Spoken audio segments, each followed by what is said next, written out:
December 3 வழக்கறிஞர் தினம் மட்டும் இல்லைங்க, மாற்றுத்திறனாளிகளுடைய தினமாவும் கொண்டாடப்படுகிறது. மாற்றுத்திறனாளிகளை பத்தி முக்கியமா பேசின வழக்கு விகாஸ் குமார் விசஸ் யூபிஎஸ்சி.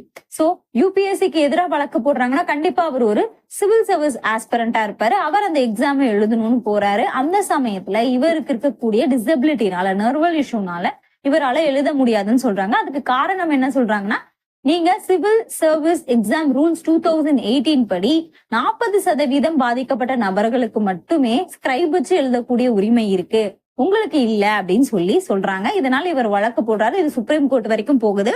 40% மேற்பட்டு இவருக்கு டிசபிலிட்டி இருக்கிறதுனால இது பெஞ்ச் மார்க் டிசபிலிட்டின்னு குறிப்பிடுறாங்க. இப்படி இருக்கக்கூடிய நபர்களும் கட்டாயம் இந்த சமூகத்துல மாற்றம் கொண்டு வரக்கூடிய நபர்கள் தான். சோ அவங்களுடைய வாழ்வுல ஒரு முன்னேற்றம் ஏற்படுத்தணும்னா இவங்களுக்கும் ஸ்கிரைப் அலோவ் பண்ணணும்னு இந்த வழக்குல சொல்லியிருப்பாங்க. போல பால் கவர்ல பிரிண்டா இருக்கு இல்லையா, இதுக்குன்னு சட்டம் இருக்கும்ல, அது